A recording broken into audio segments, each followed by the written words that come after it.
Welcome to the Felt Dyslexic Artist Interview. My name is Liz Buckridge. For me, as a dyslexic artist, other artists and creatives have always been my number one inspiration.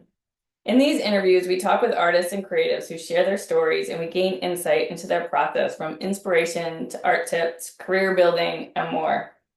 We're so lucky to listen to the wisdom of Lauren Powers today.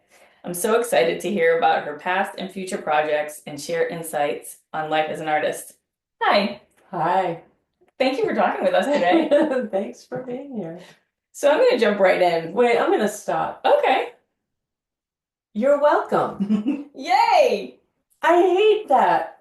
Thanks for coming. Thanks for being here. Oh, thank you. No, you're welcome. Thank You're you. very Yeah. welcome. Oh, I Welcome to love my that. home and my healing room. Fab. So fab. All right. Describe the art you make. What medium do you primarily work in, and why do you choose that medium? Oh my gosh. So this is a hard question to answer because for me, um, my whole life is my art in a way, right? And so there's that. But then I love to draw. And I have I would say at this point, highly developed cartooning style. And I never really thought of that as art until at one point when I was probably in my late 20s, early 30s. I was living in a collective household in San Francisco. We were like a little family. And I would I was so bored, and being bored is really fertile ground for me. So I would grab the free newspapers and those circular ad things made out of newsprint out of the rack, and I would make mail art. They didn't have that term back then. And actually sent Sheila, um, our mutual friend, a postcard once that was a blend of Deepak Chopra and Oprah Winfrey called Deepak Oprah, and I drew all this stuff on it. And anyway, that's so like my sense of humor would come out, and I would draw all over the money in the till, which I know is illegal. And my roommate got into it, and he'd come in. We went out and got stamps that said lesbian money, and we would stamp them, the dollar bills, lesbian money, or we just all these radical things we'd put on them. Or I would just draw cartoon faces over the presidents. I really have a hard time not drawing cartoon faces on the presidents on bills when I see them to this day. And then one time, we were always broke, of course, working at a coffee cart, Gen X slackers. Um, and Robin said to me, I have to confess, I really love your art. I was like, what art? I haven't been doing any art. What are you talking about? I mean, I considered myself an artist, but I was like, not painting, not sculpting. What do you? He said, well, come here. And he took me into his closet and he had what he called his archives. He would save everything from our house. You know, a gum wrapper he found on the floor, everything he had packed in his closet. And he took out this box and he laid out all these ones and fives on his bed with my drawings all over them. And he said, I just love your art. I always buy the bills when I take the shift after you. And then when I run out of money, I don't know which one I can part with. I don't know which one to spend. And so that to me that he went that far really was powerful because it made me start to think, you know, yeah, that is art. It is art. If I saw someone else doing that, I'd call it art. So why don't I claim it for myself? Anyway, so I do a lot of things. I love drawing. Um, I love movement and expressing myself through dance. Been a belly dancer and somatic yoga dance teacher. Um, yeah, I painted these walls. I'm always doing something, but it varies. Well, what medium do you primarily work in? Right now, primarily, aside from just working on rewilding my yard and shaping my garden and that kind of thing and what I wear every day, I'm I've been working with digital photography, and I'm trying to get back to doing more of the doodling kind of consciously. And then there's this thing that happens. I teach adults with disabilities art. They all have some kind of intellectual disability, and some have other kinds of disabilities. So people with Down syndrome, or a catastrophic head injury, that sort of thing. And what happens is, whatever project I'm doing with them, I want to start doing. So I get really obsessed with making paper mache things. Like right now, I'm making paper mache birds with them, and I went through a phase of making these, I think, beautiful paper mache bowls, which I could show you. I don't have any right here, and stuff like that. I don't know. Yeah. I would like. I have an intention of making a book. Actually, I have a million projects always in my head, but I spent a couple of years ago, I noticed that every day it was important for me to get outside barefoot. And so I decided to challenge myself. So I told my Facebook friends, you know, I do this anyway, but I'm going to do it every day for a year and photograph it and post the pictures. So don't be weirded out by seeing my feet every day. And people got into it, they loved it. And what I was trying to say, obviously, is hey, it's a really healthy thing to do. If you touch Mother Earth, you'll feel better, even if it's only a minute. And so I got out there, rain or shine, in the slush, on the ice, standing in the snow, standing in the mud, and I got really creative with the photos, and I was very proud of them. So I had the intention of putting them together as a book, but it's really hard for me to kind of follow through and finish things like that. Could doodle on them. I could doodle on them. It's not a bad idea. Okay, how did you get into making art? Can you tell us about your background and how you first became interested in art? Yeah, I was a really shy and repressed kid, and I'm very, very emotional. And I have learning disabilities. I have dyslexia, and also an undiagnosed, except by me and an audiologist who checked me out and suggested it's probably the case, auditory processing issue, and some kind of attention thing. I just call it ADD. I was not hyperactive as a kid. I was the other kind of, um, and I think that for women that can be the case. For girls, they're less likely to be a hyper.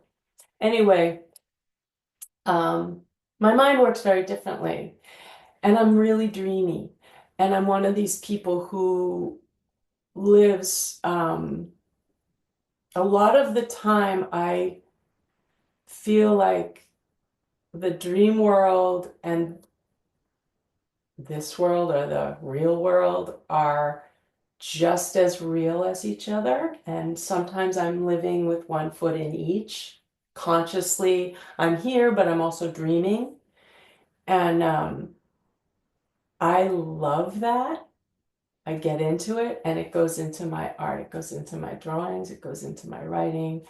And so, but it's really difficult to navigate a typical classroom situation that way.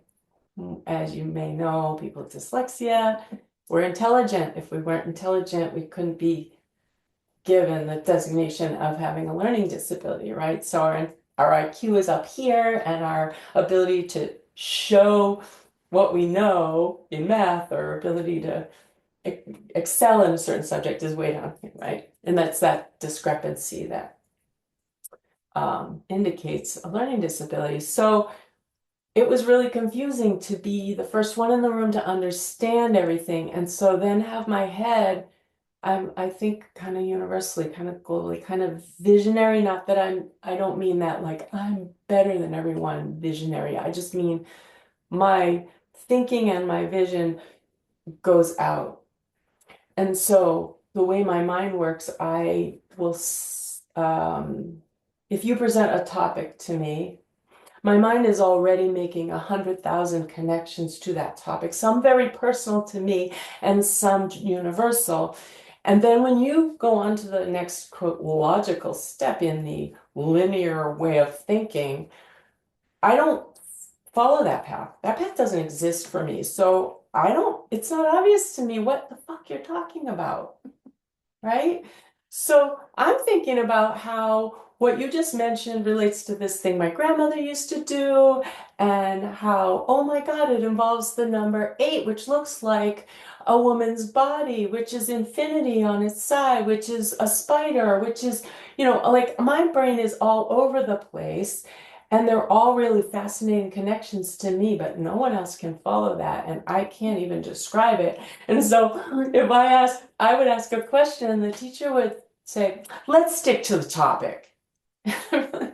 But it is, for me, this is the topic, right? I couldn't put words to any of that back then. So I was very isolated and I got punished.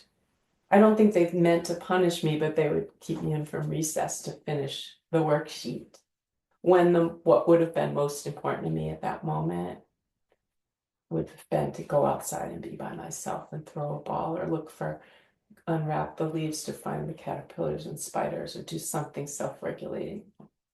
And instead I was shamed during the class, then shamed during recess. And so I have a lot of school trauma.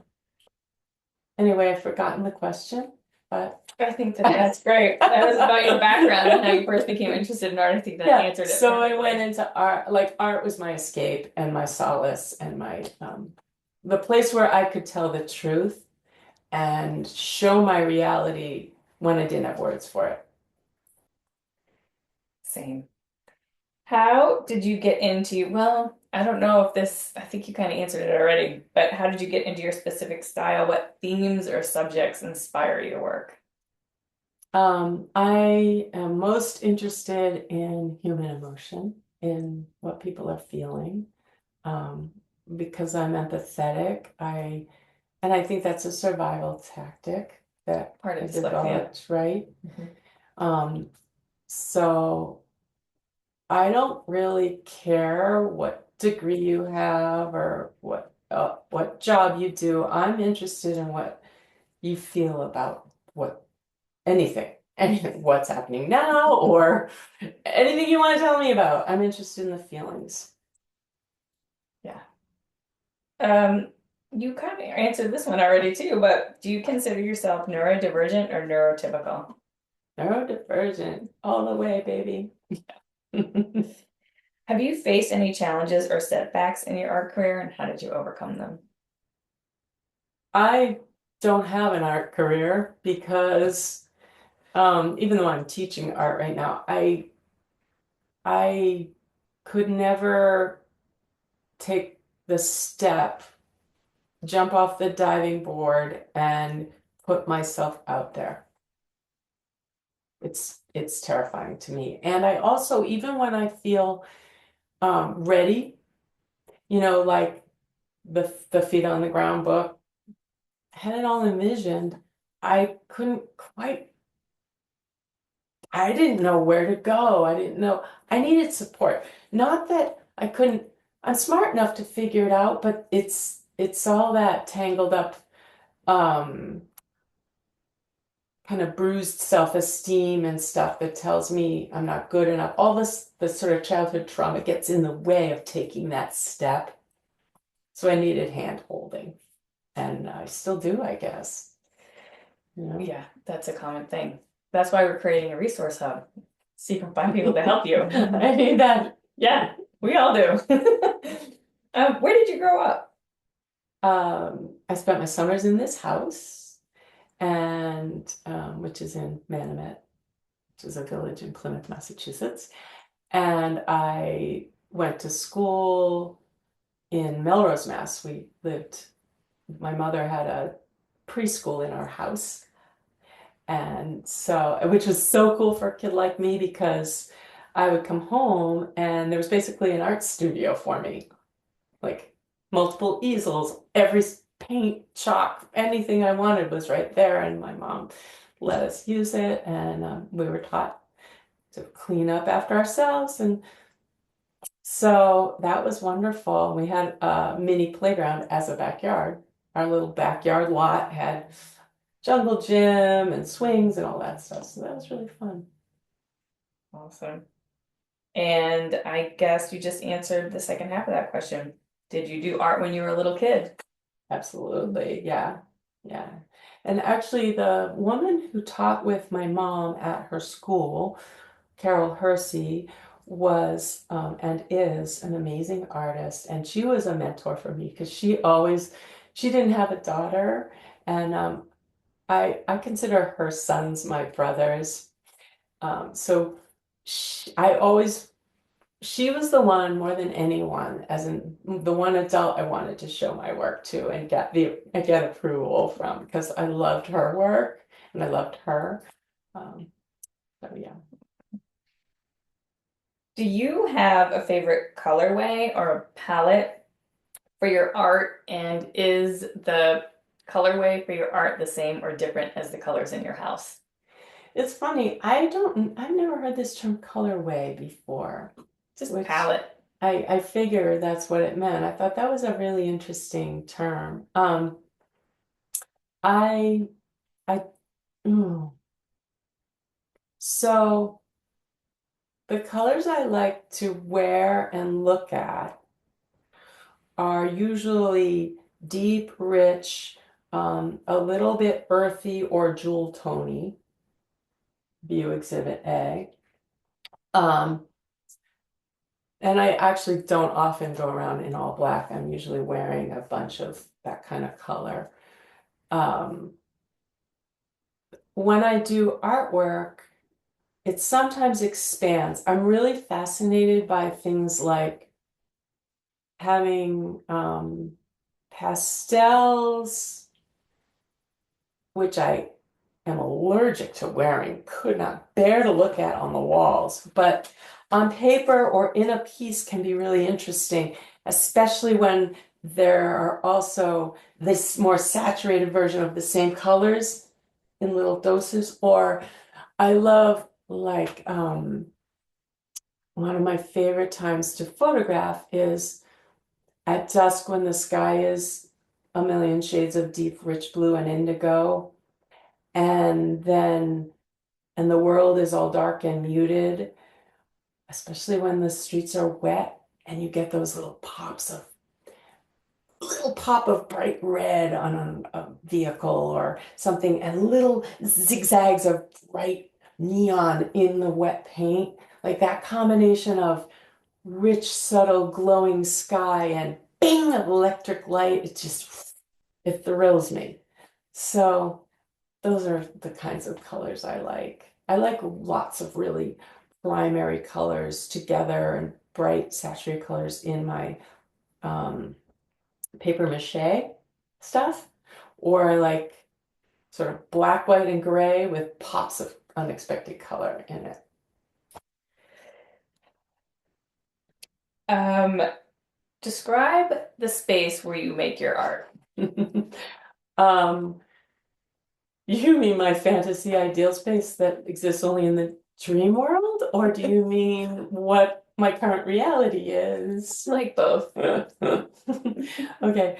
Um, right now, I'll often stay, if I can, I'll stay a little late at work and because nobody's in the building and that I get creative with that void that happens, a quiet after a chaotic day.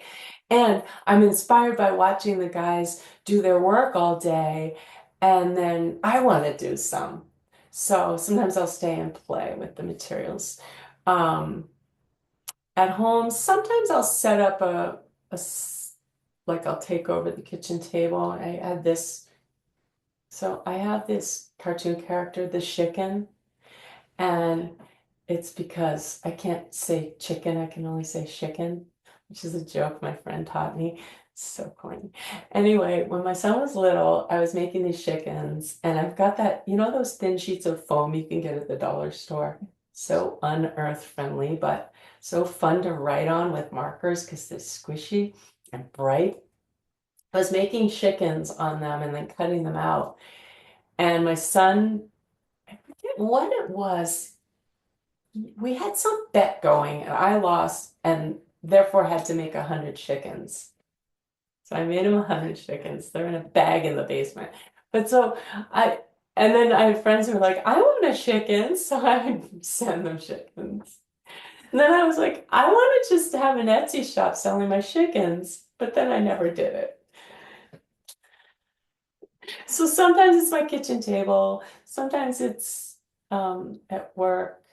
And my dream fantasy studio is a dedicated space with beautiful light where I can have organized chaos and have a million projects open at all times. It would need enough space to have a big wall for large things, and it would need space for fiber arts, sewing, and weaving, and that kind of thing.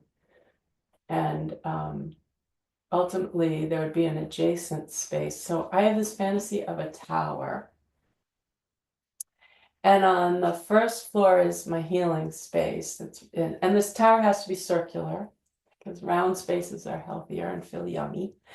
And the first floor would be my healing space where I do sound healing and movement and meditation, alone and guide ceremonies, that sort of thing. And then the top floor would be for making um, objects and 2D art. Okay, that's great. Oh yeah, and there'd be a printing press up there too, because I like to make hats. Those are heavy. Yeah, well, it's a strong tower, Okay. a green tower. And it changes at will when I want it to. Kind of like the Baba Yaga with the chicken legs in, what's that? You know, what's his name? The Studio Ghibli, there's that one movie where there's a Baba Yaga like character but it's a house on chicken legs, I think. Do you know what Baba Yaga is? No. Okay. That's we can talk about that after. She's a character from I think Eastern European Russian folklore, and she's like she's a powerful character, especially for women in midlife and older, because she doesn't give any fucks, and she's very magical and kind of mean and dangerous, but also can give you the what you need. You gotta look her up. She's great. Oh, I will be. That sounds like my spirit animal. Well, you answered this a little bit again, but how did your school system support your interest in art growing up? Well, you know what's interesting is that academically, I was highly traumatized. But artistically, I was very much supported. Melrose had an amazing public school system. And I mean, there's so much that's so wrong about even with the structure of our school system in general, but as it stands, it was a good one. And when I got to high school, we had two giant art rooms with a kiln. Um, and I was very much encouraged and was supported and created a very good portfolio for a high school student. Um, yeah, so that was cool. Yeah, you're lucky. Yeah. How do you see your work evolving or changing in the future? What do you have planned? Um, well, so I always have the intention of doing outdoor public pieces. Like when I was in San Francisco, that roommate who had the archives and collected was going to be my videographer, and it was his idea to video it. I was just going to do it. I really wanted, at that time, I had been working downtown taking care of plants in office buildings. And what I couldn't stand was the phoniness and the way that so many people had to put on masks and armor and go to work and pretend to be something other than what they were.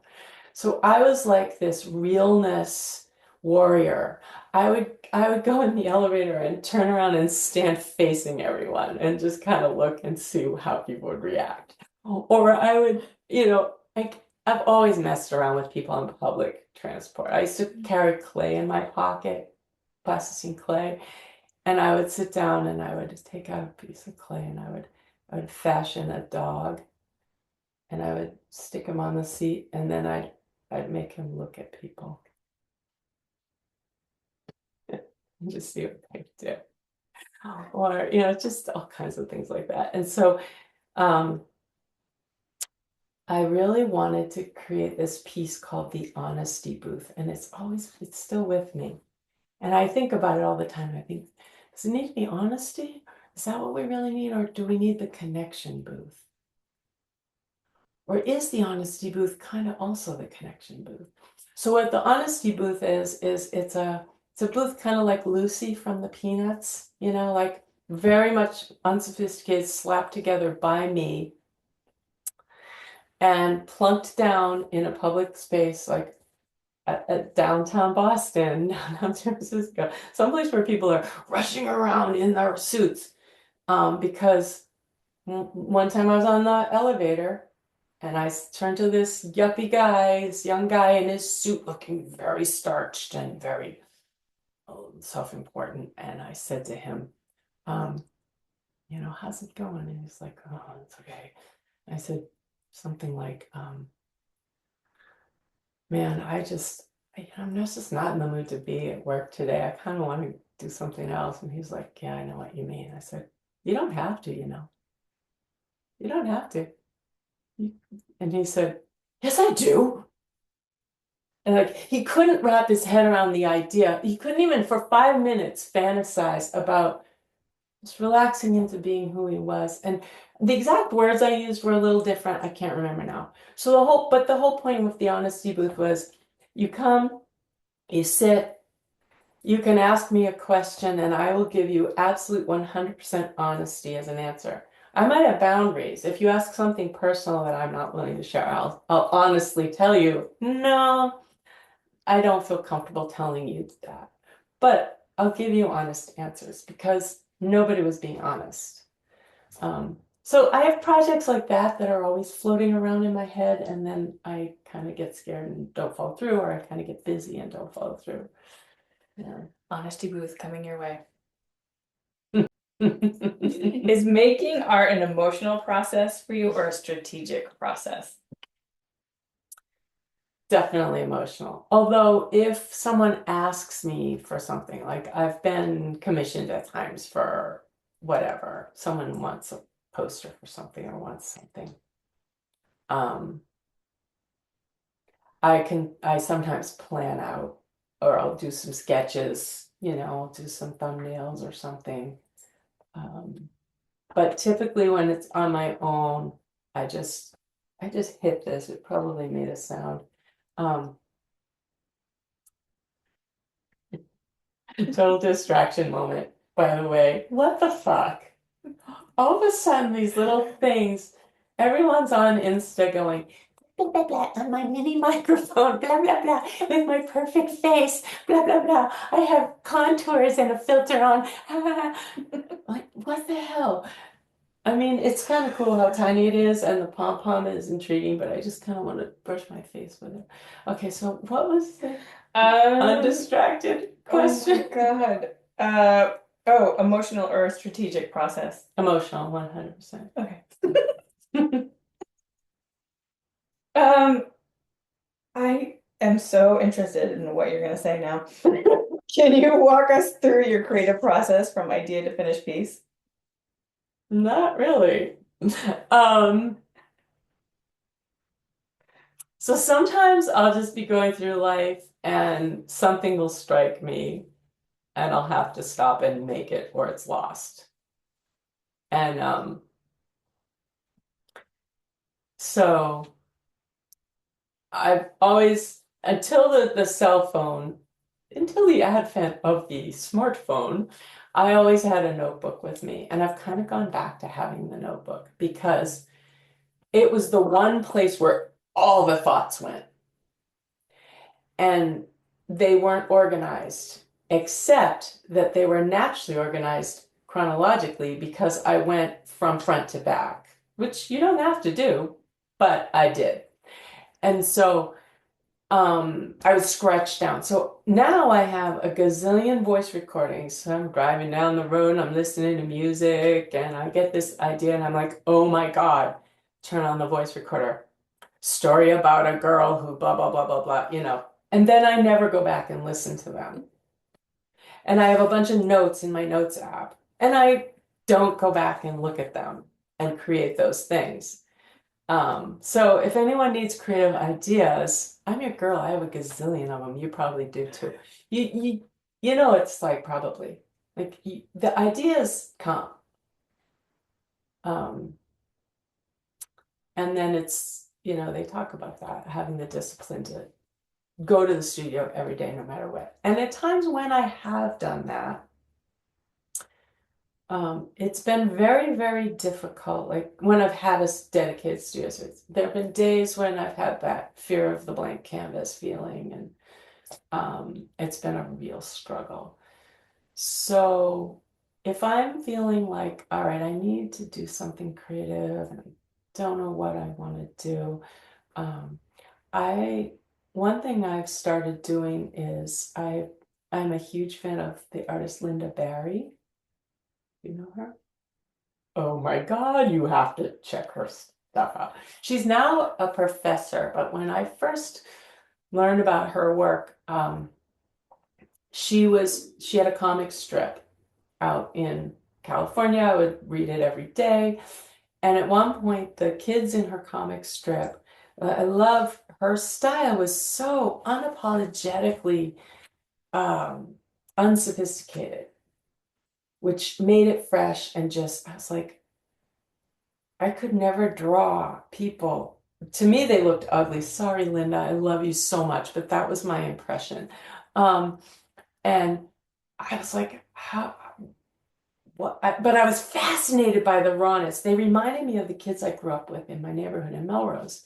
Not that they were ugly, but um, there was something about it. And so her kids were having they were going through something and they invited the readers to write to them. So I have all these alter egos, and one alter ego that was very alive at the time was this little kid named Mustafa, who is non-binary, but at the time there was no term for that. I just was like, what's Mustafa's gender? I can't tell. And Mustafa's 12. Mustafa's a part of me, 12. And kind of masculine, kind of feminine, kind of a little overweight, which I was at 12. Very shy, very like huge heart. And so Mustafa wrote the kids in her cartoons a letter. And Mustafa told all about the animals that lived in the house we were in. We had this dog that he was half wolf, half Rottweiler, and he'd slam himself against the hall wall and scrape his body the length of the hall, turn around and do it back until there was a brown smeared mark on the wall. And Mustafa asked Linda's characters, well, what should we do about this? He clearly loves doing it. We're not going to stop him. Should we just paint a brown stripe there and just let him have it, or what? And then my roommate had a rat, so they wrote back, and I have the card they wrote back to Mustafa framed in a frame that you could see both sides of, and I've often looked at it and thought, I have a piece of original Linda Barry artwork, but no one knows it's for me because it was for Mustafa. They wrote back to Mustafa and nobody knows about Mustafa. Anyway, Linda Barry's awesome. And she put out a book called Syllabus. Um, and it's all about um, the some of the stuff we talked about earlier that like we've already discovered on our own, which is why I love her so much because I relate so much to what she does. She's created a process that she takes people through to teach them how to draw from like a real place. And she kind of takes out all the art schooly stuff. It's cool. And she does things like she'll give you a certain amount of time and you'll have to there she gives you constraints. You have to do this within this period of time, right? Um, and that's really freeing. And it's kind of like doing the morning pages. I don't know if you ever got into that. If you do it every day, it starts your creative juices flowing. And then when I get the urge, I make something. Long-winded answer. I love it. Um, well, I know you're not selling anything right now, but this question is, how do you combine the art you love to make and the art you sell? Yeah, I mean, It's a mystery. I don't know. I need help with that. I would love to, I like I love my own photographs. I don't know if anyone else will. If someone wants some of them, I'd be happy to sell them. I like my own drawings. I don't know if anyone else wants them. Are these things people would actually pay for? I don't know, you know. Yes, they would. So do you have an Instagram or a way for people to see any of your work? I do have an Instagram and I have to look it up because I don't. I just plunk pictures on there. It might be at Queen Brown Rice. We'll find out and we'll put the information in the show notes. Okay. Can you share a recent project or a piece of work that you're particularly happy about? Um,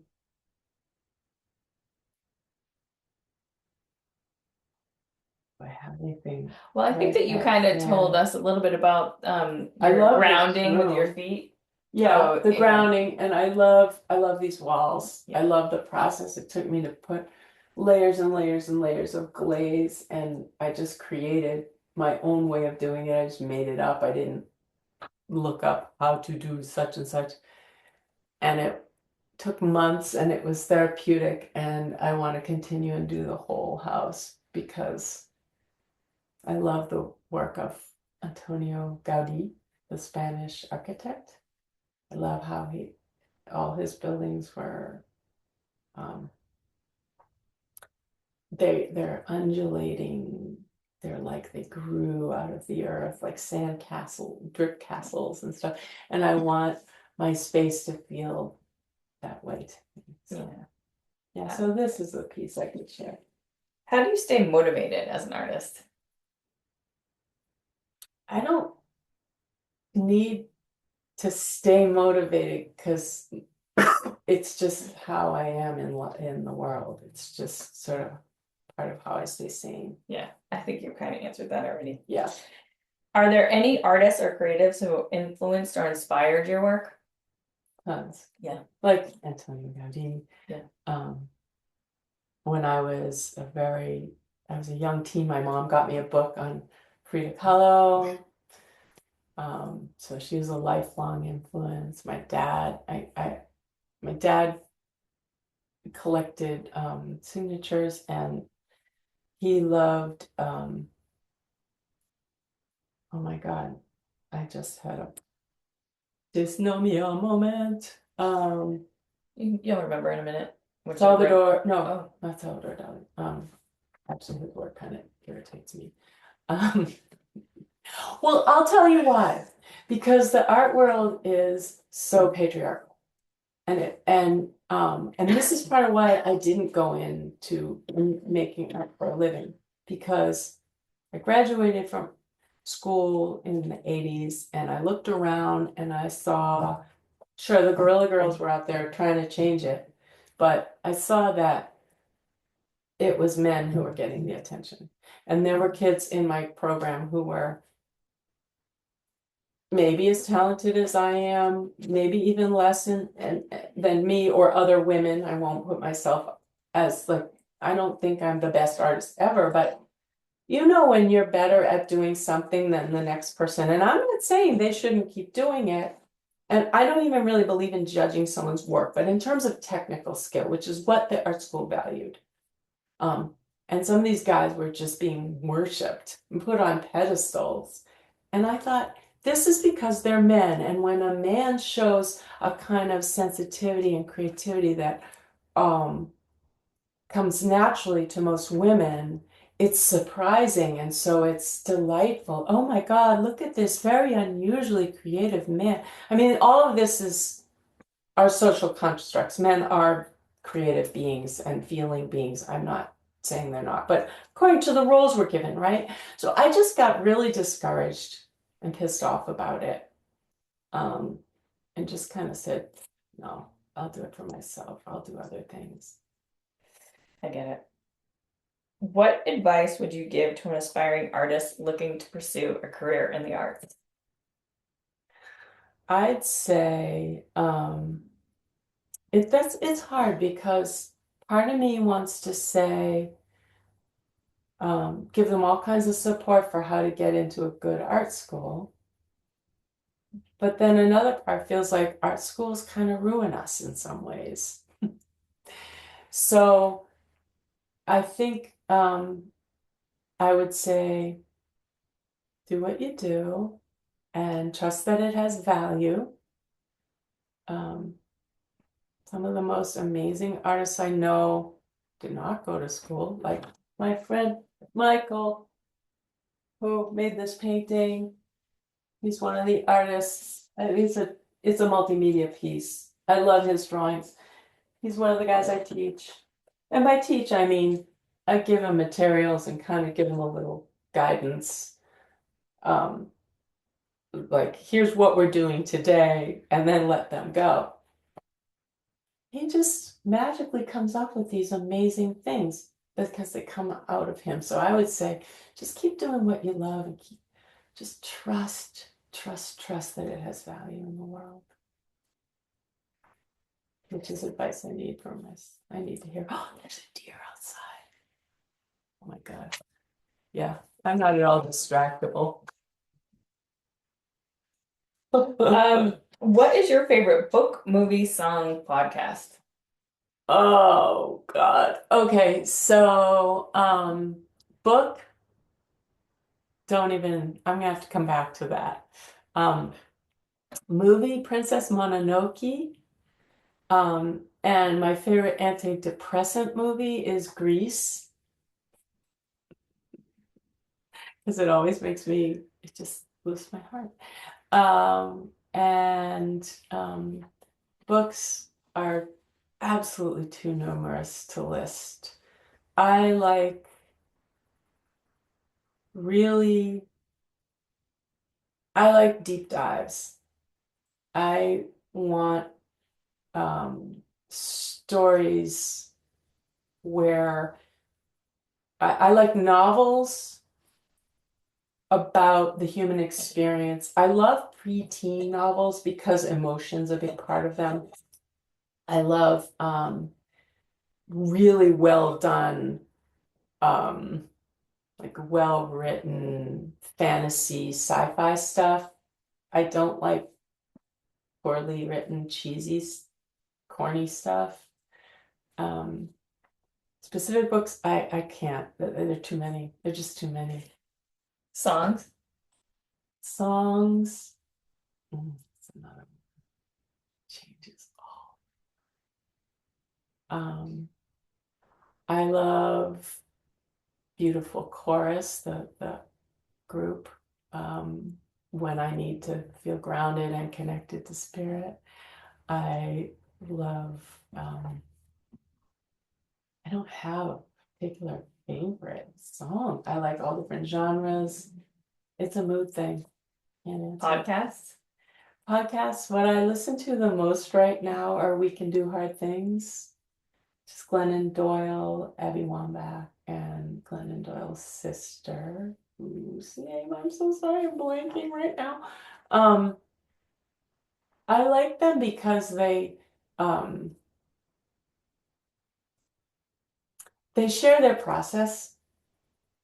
They're kind of talking about um, how they're healing themselves and helping each other and navigating this crazy world. And sometimes it gets political, and I just, but then I have this thing that happens where they make me feel so included in their world that it's like I start thinking that we're friends.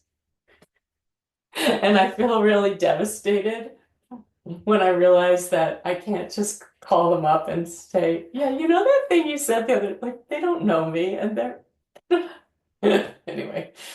So that's the podcast I'm listening to right Is now. there a book that you recommend over and over again that isn't necessarily your favorite, but you find yourself recommending it? Mm.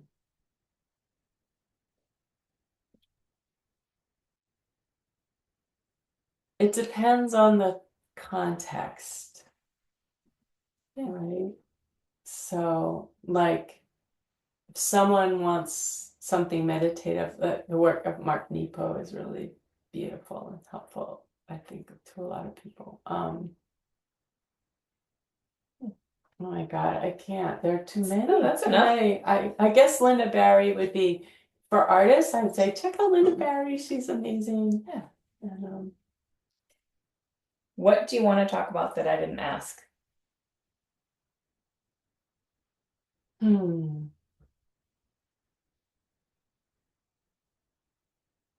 I think that art world thing. And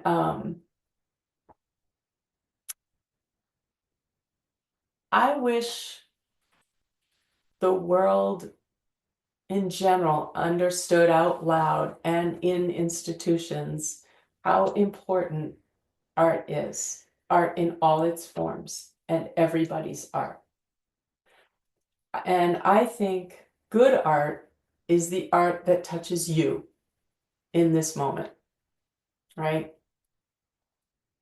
I don't think anyone else has the right to analyze someone's art and declare it good, bad, better, worse, more valuable, less valuable.